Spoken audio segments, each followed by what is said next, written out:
I'm a Christian. Yes, I wonder what God has in store for me. I'm a Christian.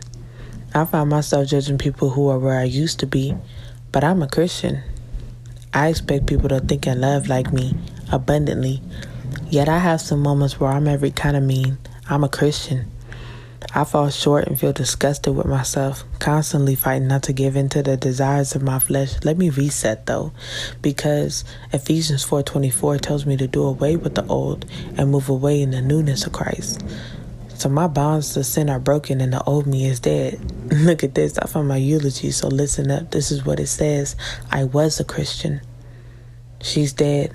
Put the rest with her religion, and I refuse to bring her back, no longer chasing fake permission. She was a Christian?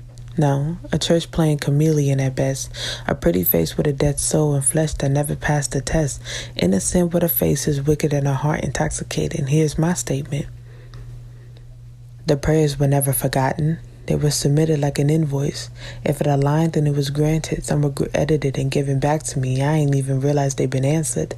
I asked God to heal my hurts and everything just went sporadic. Thinking people were my salvation. If I fitted, then I'm safe. Spoiler alert, I never did. In fact, the more I tried, the more out of place I get. Now, God, you got a funny way of teaching me my lessons. Running off my desperation, I was accepting barely scraps. I ain't know I had a worth besides what big females was saying. Then you blessed me with a baby boy as a reminder. Love ain't mistaken or complicated. Now I'm stepping all the way back and letting God make corrections to the script. I got his word to guide me right, and I don't see the interceptions. Despite my constant imperfections, humbling myself and having reverence, because this is my Father, Abba, on earth as it is in heaven. It's been established. So, yes, I'm labeled as a Christian. Check the box, but something missing. There's no motivation, comprehension. Church created me like an inconvenience.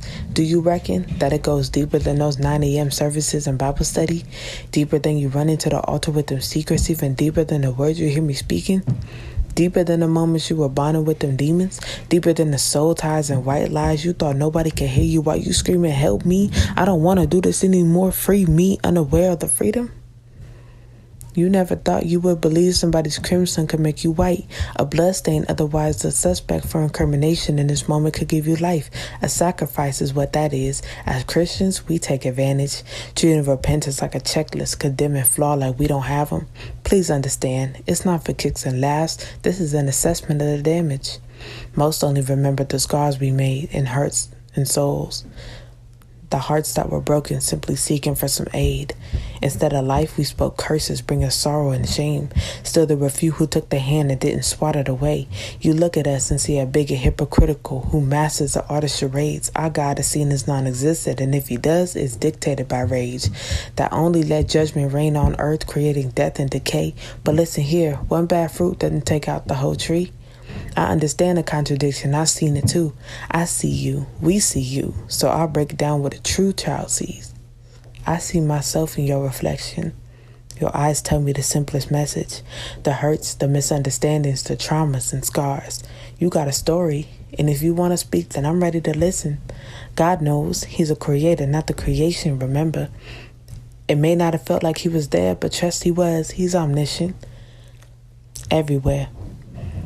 So we lend you that oil like a bomb, and should you accept it, prepare yourself for the beautiful fire that is met with. That's his presence. It's a slow burn, growing deeper than subjection, not dictatorship, relationship. In his word I'll meditate, seeking him, its fellowship. He reinstated me so I can run the race. That's testament. But still he's pacing me and coaching me, so my endurance doesn't fade. I'm a child with a mission, and it's solely kingdom-based. That's the difference between a child and a Christian. Eager to learn, slow to speak, and sometimes listen. That conviction catching up to hit me when I fallen out the center. But I remember Romans 6, Ephesians 5, Jeremiah 29:11 to keep me in position. Now there's more where that came from. I'm just setting up the tone. So I was a Christian for simplicity. Now I radiate princess energy, daughter of a king, childlike, not childish, under my Father's wing in eternity. Not perfect, always working to be a better me. So come and see what it means to be a child, not a Christian. Romans 10:9 and 10. Baby, welcome to the kingdom.